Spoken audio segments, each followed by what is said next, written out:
अब मैं यहाँ कुछ additional theory analysis of prestress में कवर करने जा रहा हूँ, ताकि कोई भी प्रॉब्लम हो तो you should be able to solve, ये अपना एम है। वैसे analysis of prestress concrete beam ये हो गया है, लेकिन उसी का पार्ट जो भी मैं एक्सप्लेन करूँगा, यहाँ जो सारे मैं बताने वाला हूँ ये सभी नोट्स में न्यूमेरिकल्स अवेलेबल है। अब यहाँ कुछ एग्जांपल्स मैं ये थियरी होने के बाद मैं लेने वाला हूँ और बाकी एग्जांपल्स नोट्स में अवेलेबल है। एक एक क्रैकिंग मोमेंट यानी क्या? पहला, cracking moment causes visible cracks in tension side. क्या होता है, अब प्रीस्ट्रेस कंक्रीट डिजाइन करते समय क्या किया जाता है कि कंक्रीट में बिल्कुल टेंशन आना ही नहीं चाहिए, zero tension, safety point of view. But concrete have certain resistance to tensile stress, कुछ है, बहुत कम है, लेकिन कुछ हद तक टेंसाइल स्ट्रेसेस वो ले सकता है। वो जो एडिशनल लोड है ये अपन नेग्लेक्ट करते हैं। क्यों नेग्लेक्ट करते हैं? क्योंकि वो अगर लोड दिया जाए तो फिर क्रैक्स आने की चांसेस है ना।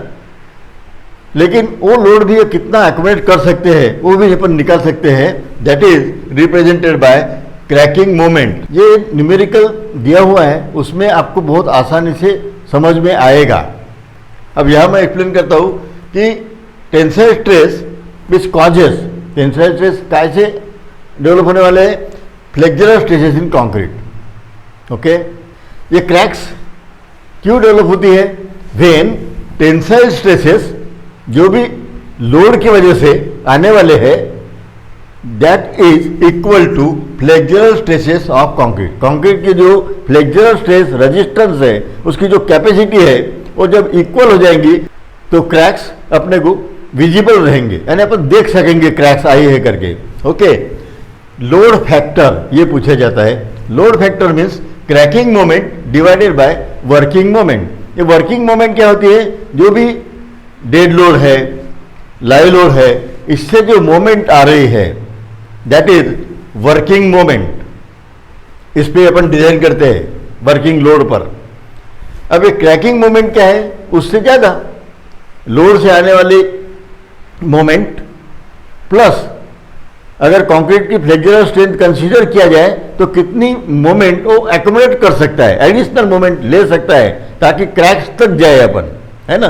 तो ये टोटल मोमेंट आ गई cracking moment, M plus M dash, और ये नीचे में M. M means working moment, this is also working moment, और ये है additional moment. M bending moment due to loads. अब लोड्स में dead load plus live load, ये दोनों मिला के जो मोमेंट आएंगी वो moment M. M dash additional moment for cracking, cracking के लिए और एडिशनल मोमेंट कितनी वो ले सकता है कंक्रीट, ये अपने को लेना होगा। ये दोनों का सम करेंगे डिवाइडेड बाय यम, we will get the value of load factor 1 से ज़्यादा। This value always it will be greater than 1, क्योंकि ये यम यम है, यम डैश बाय यम, बराबर है। नाउ ये तो हो गया क्रैकिंग मोमेंट। नेक्स्ट कंसेप्ट एक है और, स्टेजेस ऑफ प्रीस्ट्रेसिंग। अब स्टेजेस ऑफ प्रीस्ट्रेसिंग ये भी क्वेश्चन पूछा जाता है। उसमें क्या है कि before loading and after loading, prestress concrete की बीम बना लिए साइड पर, उसमें टेंडन डाल दिए, एंकरेज कर लिए, बराबर है। तो बॉटम साइड में नॉर्मली टेंडन जो प्रोवाइड करते हैं वो बॉटम साइड में, तो बॉटम साइड में कंप्रेसिव स्ट्रेसेस डेवलप होंगे, बराबर है। ये अगर क्रॉस सेक्शन कंसीडर करेंगे तो अपना टेंडन यहाँ पे रहेगा, है ना, तो ये यहाँ पर कंप्रेसिव फोर्स डेवलप होगा, बराबर है। ये कंप्रेसिव फोर्स डेवलप होने से नीचे में कंप्रेशन, ऊपर में टेंशन। एनी हाउ टेंशन जो है ऊपर में रहो या बॉटम में रहो, कंक्रीट में आने नहीं देना है, क्योंकि concrete is weak in tension, है ना। ये बेसिक कंसेप्ट है, मैंने पहले यहाँ पे बताया। डिजाइन करते समय वही देखना है कि टेंशन डेवलप ना हो। तो यहाँ पर ऊपर में जो टेंशन आने वाला है वो 0 रहना चाहिए, बराबर है। ये 0, फिर इधर कुछ भी रहो, बराबर है। तो ये स्ट्रेस डिस्ट्रीब्यूशन डायग्राम ये बनेंगे बिफोर लोडिंग। लोडिंग नहीं है, सिर्फ कास्टिंग किया है, फिर भी प्रेस्टेसिंग फोर्स तो जनरेट होगा टेंडन के सहारे, बराबर है। उससे नीचे में कंप्रेशन, ऊपर में टेंशन। वो प्रेस्टेसिंग फोर्स इतना डेवलप ना हो कि ऊपर में क्रैक्स हो जाए, है ना। यहाँ पे अगर बहुत ज़्यादा प्रेशर या बहुत ज़्यादा फोर्स लगा दिए तो ये तो कंप्रेस होगा। Concrete strong in weak, concrete is strong in compression, यहाँ नीचे में कंप्रेशन। लेकिन ज़्यादा ही अगर अपने प्रेस्टेसिंग फोर्स दिया है तो बहुत ज़्यादा प्रेस करेगा तो दूसरी जो लेयर है ऊपर वाला वो फाइबर ये अंडर टेंशन चले जाएगा, वो जाने नहीं देना है, उसकी ऑप्टिमम वैल्यू 0 ही रखना है, बराबर है। अब वही बीम को अपन क्या करेंगे, अभी यूज करेंगे, वर्किंग में लाएंगे। वर्किंग में लाएंगे तो उसके ऊपर डेड लोड आएगा। डेड लोड की वजह से beam will deflect like this. अब ऊपर में कंप्रेशन, नीचे में टेंशन, बराबर है। अब डेड लोड, लाइव लोड जो भी देने वाले हैं, वर्किंग लोड, ये लोड इतना रहना चाहिए कि नीचे में टेंशन नहीं आना चाहिए। तो आफ्टर लोडिंग, लोड देने के बाद नीचे में जो टेंशन डेवलप होने के चांसेस है वो भी 0 होना चाहिए। So here the diagram will be, prestressing force तो यही रहेगा, लेकिन वर्किंग मोमेंट डेवलप होगी वर्किंग लोड से, बराबर है। अब ये डायग्राम कैसी जनरेट होगी, ये ऐसी, बराबर है। Tension at bottom should be equal to 0 in any case. और यहाँ पे जो कंप्रेसिव स्ट्रेस डेवलप होगी वो मैक्सिमम डेवलप होगी, इसके ऊपर नहीं डेवलप कर सकते, है ना। तो इस तरह डिजाइन किया जाता है प्रीस्ट्रेस कंक्रीट बीम कि एनी हाउ वर्किंग में लाने के पहले और वर्किंग में लाने के बाद दोनों केस में टेंशन डेवलप होने नहीं देना है, ना टॉप में ना बॉटम में, बराबर है। बिकॉज कंक्रीट विल क्रैक्स, ऐसा अपन एज्यूम करते हैं। थोड़ी सी स्ट्रेंथ रहती है लेकिन वहाँ तक अपन जाते नहीं है, जैसा एक क्रैकिंग मूवमेंट बताया था वहाँ तक अपन जाते नहीं है। ओके, तो ये दो कंसेप्ट पे दो प्रॉब्लम बन जाते हैं। और अब तीसरा concept losses in prestressing force. अब लॉसेस इन प्रीस्ट्रेसिंग फोर्स या लॉसेस इन प्रीस्ट्रेस वो अलग टॉपिक तो अपन लेने वाले हैं, लेकिन उसका ही कॉम्बिनेशन करके अगर यहाँ पर प्रॉब्लम दिया गया है तो इसमें क्या करेंगे। अब पहले तो अपन ने टेंडन को खींच लिया, ओके, एंकर कर दिए, फिक्स कर दिया, लेकिन समहाउ वो टेंडन जो है थोड़ा सा फिसल गया, इल्ड हो गया, एंकरेज जो है ये थोड़े प्रेस हो गए। वैसे होने से क्या होगा, इलांगेशन कम हो गया। इलांगेशन कम हुआ मतलब तो स्ट्रेन कम होगी, strain is directly proportional to stress, तो स्ट्रेस भी कम होगी। तो प्रीस्ट्रेसिंग फोर्स अपन ने जितना लगाया था, है ना, उसमें से कुछ परसेंटेज प्रीस्ट्रेस कम हो जाएगा। अगर कम हो गया प्रीस्ट्रेसिंग फोर्स तो ये जो इक्वेशन यूज कर रहे हैं अपन रेगुलरली, तो प्रीस्ट्रेसिंग फोर्स कम हो गए, बराबर है। तो उसको रिप्रेजेंट करते हैं इफिशियंसी में। Okay, so here 1 minus loss is the prestressing force and it is to be multiplied by or equal to पहले efficiency. It is nothing but efficiency of prestressing force, efficiency of prestressing force. तो अभी prestressing force available कितना रहेगा, available prestressing force ये कितना रहेगा prestressing force. फिर अब ये 1 माइनस लॉस इंटू पी, जो भी पी लगाया था उसमें से लॉस घटाना पड़ेगा। Available net available prestressing force, या तो फिर इसको अपन लिख सकते हैं दूसरे फॉर्म में, it is equal to efficiency P. Prestressing force की अभी इफिशियंसी कितनी है, 0.8% अगर लॉस है तो उतना अपने को माइनस करना पड़ेगा, बराबर है। तो यहाँ पर पी की वैल्यू को मल्टीप्लाई करना पड़ेगा इफिशियंसी से, जहाँ जहाँ पी है उसको इफिशियंसी से मल्टीप्लाई करना पड़ेगा। ये दो फोर्सेस जो है ये कम हो जाएंगे, पी को मल्टीप्लाई कर रहे हैं अपन, ये जो है ये पी को मल्टीप्लाई कर रहे हैं, बराबर है, पी को। m/z में कोई चेंज नहीं होगा, वो एज इट इज रहेगा, है ना। लॉस कहाँ हुआ है, सिर्फ प्रीस्ट्रेसिंग फोर्स, तो प्रीस्ट्रेसिंग फोर्स को थोड़ा सा कम करना होगा और उस हिसाब से अपने को स्ट्रेसेस कैलकुलेट करना होगा, अगर प्रॉब्लम में वैसे दिया गया है तो, है ना। Now increasing stress due to slope and deflection, खास करके स्लोप, हाँ ये दोनों भी कॉम्बिनेशन में होते हैं। स्लोप रहेगा तभी डिफ्लेक्शन आएगा, डिफ्लेक्शन है इसका मतलब स्लोप है ना, इसलिए दोनों लिखा है। Slope is important. अगर ये बीम है तो यहां पर बीम पर ऐसी मोमेंट एक्ट होगी, ओके, तभी जाके ऐसा शेप बन रहा है, ओके। अब ये बीम एक्सटर्नल लोड से, अभी इसके ऊपर जो भी एक्सटर्नल लोड रहेगा, यूडीएल बोलो या पॉइंट लोड, ऐसे कुछ भी लोड अगर अप्लाई करते हैं तो बीम का ऐसे शेप बनेगा, ये तो पता है अपने को, सैगिंग नेचर। अब बीम में प्रिस्टेसिंग बीम है, अब ये प्रिस्टेस बीम में टेंडन है, तो ये जो दिख रहा है आपको ये है टेंडन या केबल, ये टेंडन है। अब इस केस में शुरू में बीम कैसी थी, ऐसी इस तरह, तो यहां पर ये टेंडन की लेंथ थी,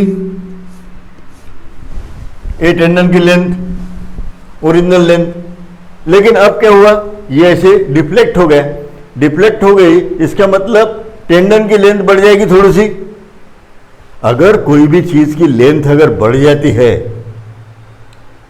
तो डेल्टा एल होगा, वो डेल्टा एल बाई एल यानी स्ट्रेन होगा। अगर स्ट्रेन है, strain is directly proportional to stress, तो स्ट्रेसेस डेवलप हो गए, है ना। तो टेंडन की लेंथ बढ़ने से एडिशनल जो स्ट्रेसेस डेवलप हो सकते हैं वो निकालना है, ये भी एक प्रॉब्लम बनता है, वो भी मैंने कवर किया है, यहां मैं सिर्फ थ्योरी बता रहा हूं। अब देखिए आप, ये जो टेंडन है ओरिजिनल पोजीशन ये रहेंगी, ओके। अब न्यू पोजीशन, टेंडन मैंने यहां पे नहीं बताया है, ये ऐसे टेंडन है अपना ओरिजिनल, ओके। बहुत ज्यादा हो जाती है लाइन्स इसलिए, बाकी कुछ नहीं। ये ओरिजिनल टेंडन है, ये लेंथ इसकी बढ़ गई, अपने को लेंथ बढ़ी हुई मेन है। अब लेंथ कितनी बढ़ी, तो सिंपल है, ये मैंने यहाँ पे ट्रायंगल निकाला है ना। ये ट्रायंगल को मैंने अभी एनलार्ज किया है यहाँ पर, अभी देखो ये टेंडन, ये ट्रायंगल। अब इस ट्रायंगल को मैं थोड़ा व्हाइट कलर देता हूँ तो आसानी से दिख जाएगा। ये है ट्रायंगल, ये वाला। अब टेंडन का जो डिस्टेंस है सेंटर से वो कितना होता है, ई, इसेंट्रिसिटी, बराबर है। तो ये मैंने यहाँ पे ई दे दिया है। अब ये ई, ये ले लो या ये ले लो, वो ऑलमोस्ट इक्वल रहते हैं, ओके। उसमें अपने को दिमाग नहीं लगाना, ये भी ले सकते हैं अपन। मैं जानबूझ के उसको और बढ़ा नहीं रहा हूँ क्योंकि ये ऑलमोस्ट इक्वल है, बराबर है। वैसे ये राइट एंगल बनता है, ओके, तो ये ई लेना चाहिए, है ना। तो उससे ज़्यादा फर्क पड़ने वाला नहीं, एक ही रहेगा, एक ही है वो। लेकिन अपने को ये पता है, ये अगर एंगल थीटा है ट्रायंगल का, यहाँ का ये एंगल थीटा है, ये पता है, तो ये लेंथ जो है C B, increase in length, यहाँ पर इंक्रीज इन लेंथ कौन सी है, सी बी, यहाँ पर increase in length, increase in length, increase in length कितनी है, सी बी, सी बी, ये यहां पर C B, C B is equal to, C B is equal to क्या होगा, ई थीटा। अगर कोई चीज ऐसी दी है, ओके, ये एंगल थीटा दिया है और ये लेंथ है, तो ये लेंथ कितनी होती है, theta L, and theta is in radian, theta radian में लेते हैं, तो रेडियन में theta into L, this is length. यही लेंथ इंक्रीज हुई है, ओके। अब यहां पर क्या हुआ, मैंने जो सीबी वगैरह लिया है, ओके, ये लेंथ जो है अभी मैं सीबी मिटा देता हूं। टोटल इंक्रीज इन लेंथ कितनी होगी, ये ट्रायंगल मैंने यहां पर बनाया है, वैसे ही ट्रायंगल इधर भी बनेगा, बराबर है। यहां पे भी ट्रायंगल रहेगा और एक ऐसे, तो यहां पे भी सी बी और सी डैश बी डैश बोल सकते हैं। तो ये और ये लेंथ, टोटल लेंथ लेना पड़ेगा। Total increase in length by considering both side is equal to यहाँ पर लिखना होगा 2। मैंने पहले मिटाया, अब लिख रहा हूँ। ये ई थीटा एक साइड की, इधर की इंक्रीजिंग लेंथ, दूसरे साइड की और ई थीटा, तो दोनों मिला के बोले तो ये टेंडन की टोटल लेंथ इंक्रीज होगी। अब increase in length divided by L, that is strain. और strain is equal to delta L by L, बराबर है, and it is equals to 2 E theta divided by L, बराबर है। यह है delta L, 2 E theta delta L divided by L. Okay, now अपने को एक इक्वेशन पता है, E is equals to Young's modulus is equal to stress by strain, stress by strain is equal to E, ये हो गया stress by strain. From this sigma is equal to, stress निकालना है तो stress is equal to E into E, small E strain into Young's modulus, it is stress. अब stress अगर निकालना है अपने को फाइनल आंसर, तो क्या करना पड़ेगा, ई इंटू ई, तो स्ट्रेस इज इक्वल टू ई, ई की वैल्यू कितनी है 2 ई थीटा बाय एल, ये हो गई ई की वैल्यू ओनली, ये E. Sigma is equal to E into E, stresses जिसमें के निकलना है कंक्रीट में, बराबर है, तो कंक्रीट में स्ट्रेस तो E C, Young's modulus of concrete. इस तरह ये न्यूमेरिकल छुड़ाना होगा, समझ में आए? ओके, नाउ अब है नेक्स्ट इंपॉर्टेंट पॉइंट, कर्न पॉइंट। अब कर्न जो है ये अपने को पता है, strength of material, direct and bending stresses, बराबर है। वहां पर कर्न देखा है, middle third rule, middle fourth rule. Middle third rule यानी इसका मतलब बीच वाला 1/3 पोर्शन जो है वहां पर अगर कोई फोर्स लगता है तो throughout section compressive stresses ही डेवलप होते हैं, टेंसाइल स्ट्रेसेस डेवलप होते नहीं। तो कर्न जो है ऐसे अपन देख चुके हैं, हो गया। ये अगर D है और ये B है, ओके, तो ये जो है ये मिडिल थर्ड ये रहता है D/3 और ये रहेगा B/3, और इसके बीच में यहां पर यदि कंप्रेसिव यहां पर यदि फोर्स लगाया अपन ने तो throughout section only compressive force compressive stresses will develop, tensile stress develop नहीं होंगे अगर लोड अपन ने इस जोन में रखा तो। एंड दिस जोन को क्या बोला जाता है, कर्न। कर्न पॉइंट आगे देखेंगे, कर्न है ना, इसी को बोला जाता है कर्न। यह है कर्न। ओके, अब सर्कल के लिए इसका काम नहीं है, लेकिन मैं रिवाइज कर रहा हूं। सर्कल के लिए ये ऐसे बनता है, ये कितना रहता है D/4, ये होता है D/4, और ये टोटल जो है ये diameter, it is D, diameter D। If diameter is D, then ये बीच वाला जो पोर्शन है D/4, इस जोन में अगर फोर्स लगाते हैं तो थ्रू आउट सेक्शन में सिर्फ कंप्रेसिव स्ट्रेसेस ही रहेंगे। ये अपन स्ट्रेंथ ऑफ मटेरियल में देख चुके हैं। अब उसी का यूज करके ये प्रीस्ट्रेस में अपने को स्ट्रेसेस निकालना होता है। अब देखिए, नो टेंशन एट टॉप। अब नेक्स्ट इसमें दो पार्ट है, जैसे अपन ने यहाँ पे देखा ना, बिफोर लोडिंग आफ्टर लोडिंग। ना टेंशन ऊपर में रहना चाहिए ना नीचे में रहना चाहिए, किसी भी हालत में टेंशन नहीं आना चाहिए। मैक्सिमम टेंशन की वैल्यू ये 0 रहेंगी। ओके, नाउ अब यहां पर क्या दिया है, no tension at top, at top, top में नहीं। दूसरा, नो टेंशन एट बॉटम।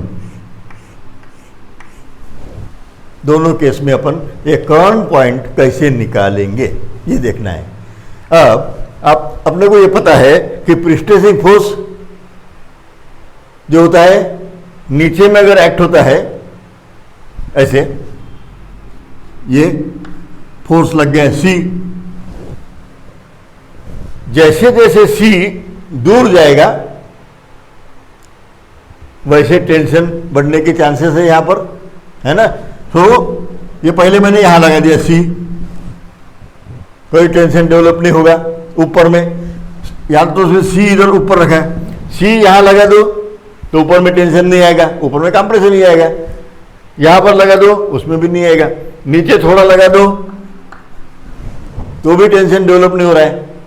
अब कुछ पॉइंट आएगा यहाँ पर कि जहाँ पर अपन अगर सी रखते हैं, फोर्स लगा दिए अपन ने सी लाइन कंसेप्ट का, ओके, ये अगर सी लगा दिए तो ये इससे अभी अगर नीचे चले गए, ये फोर्स थोड़ा नीचे लगा है तो यहां पर टेंशन डेवलप हो सकता है, इस केस में 0। अब ये जो डिस्टेंस होता है ये इसी को बोला जाता है कर्न। अब ये जो कर्न है ये अपन ने सेंटर लाइन से नीचे लिया है, कर्न एट बॉटम साइड।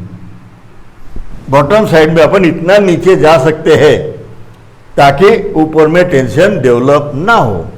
अब बेसिक इक्वेशन अपने को पता है, C बाय A माइनस, इस केस में टॉप में, अगर टॉप में लेना है ना, तो ये कंप्रेशन तो कंप्रेसिव फोर्स डेवलप होगा, लेकिन मोमेंट ऐसी जनरेट होगी, ऐसे है ना, ऐसी अगर मोमेंट होगी, यहाँ पर कंप्रेशन, ऊपर में टेंशन, ऊपर में अगर टेंशन लेना है तो अपने को माइनस करना पड़ेगा। Then see basic flexure formula या बेंडिंग फार्मूला ये क्या है, M by I is equal to sigma by Y is equal to E by R. अब ये लास्ट टर्म तो लेना नहीं है, बहुत रेयरली यूज होती है, ये है। अब सिग्मा की वैल्यू कितनी होगी यहाँ पर, sigma is equal to M by I और यहाँ पे वाई, ओके। अब एम की वैल्यू P इंटू ई बराबर है divided by I into y, यही इक्वेशन है, यही इक्वेशन अपने को यूज करना है, बाकी कुछ नहीं है। अब यहाँ पर देखो ये C तो लिख दिया मैंने, C मीन्स फोर्स। अब ये फोर्स की इसेंट्रिसिटी क्या है, इसेंट्रिसिटी बोले तो सेंटर से उसका डिस्टेंस गिनना है। अब इस केस में सेंटर से अपन ये C की पोजीशन देखेंगे तो ये है इसेंट्रिसिटी के बी, तो मैं लिख सकता हूँ C इंटू के और B, ये हो गए P into E divided by I moment of inertia, y means extreme fibre distance of top fibre, so this distance I से इट इज y। अब ये y और नीचे में भी लेना है आगे, तो मैं यहां कर देता हूं yt, so I have to write here yt,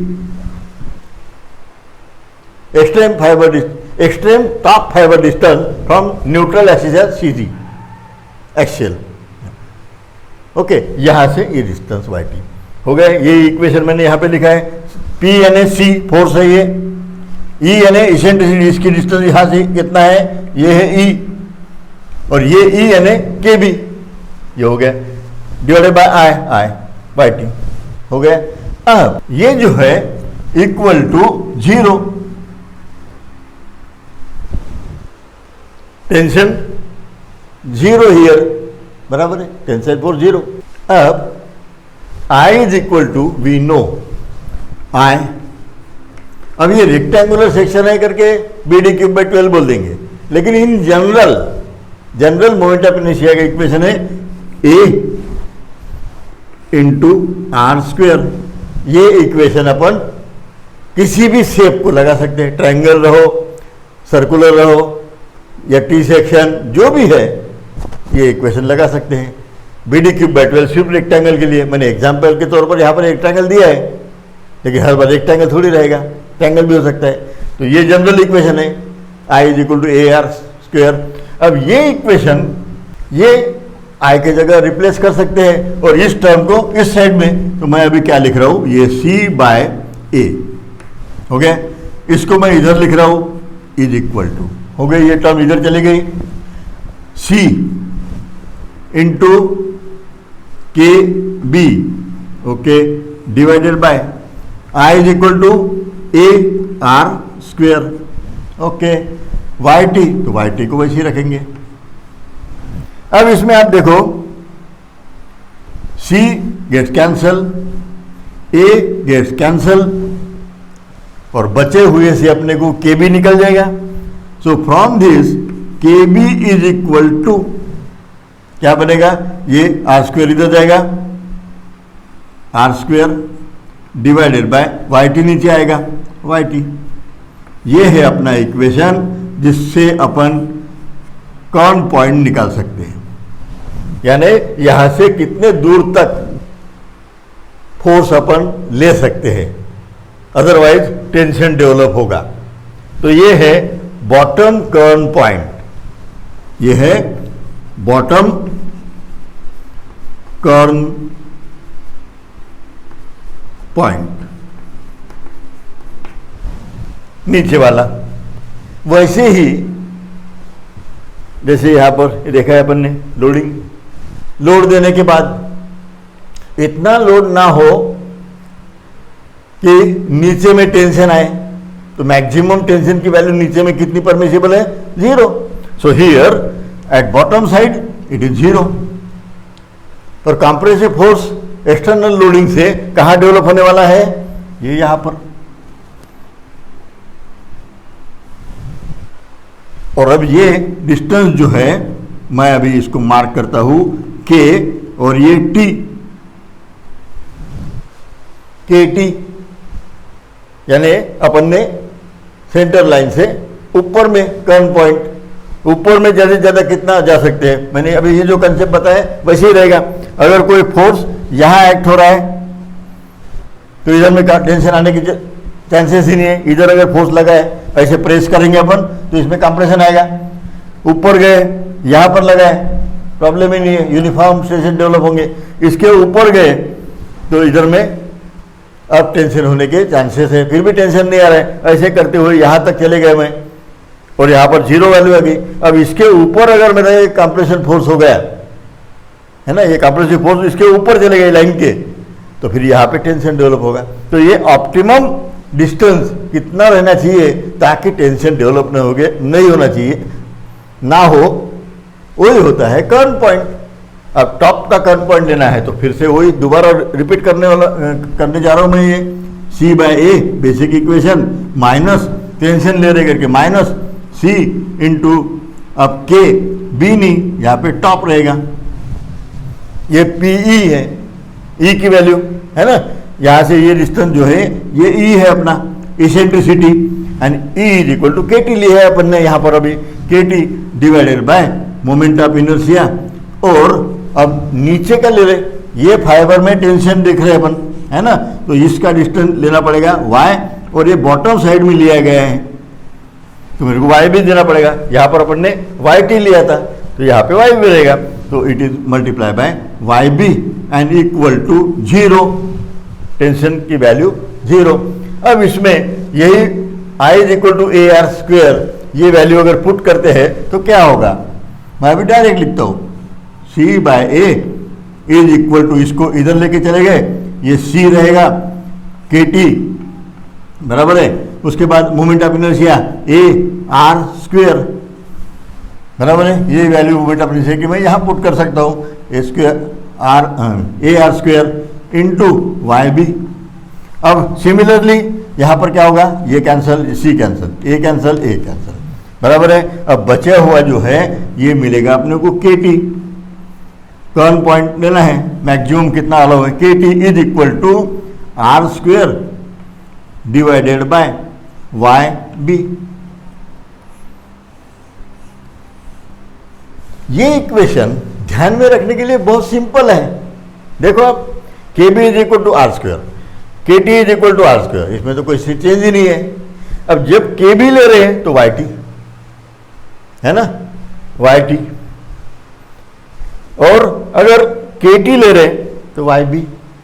reverse करना है, इतना ध्यान में रखते हैं तो आपको रिमेंबर करने के लिए बहुत आसान होगा, बराबर है। तो इस तरह कर्न पॉइंट निकालना है, इसमें R की वैल्यू निकालना होगा सिर्फ, बाकी भी निकाल सकते हैं, CG वगैरह सब, वो सब दिया रहेगा, नहीं तो भी निकाल सकते हैं। ये सिंपल जो अपना हुआ है मोमेंट ऑफ इनर्शिया, उसके भरोसे पे अपन ये प्रॉब्लम छुड़ा सकते हैं। ओके, नाउ अब डिफरेंट पोजीशन पे क्या स्केचेस बन सकती है, ये एमसीक्यू बेस्ड क्वेश्चन बन सकता है यहाँ पर।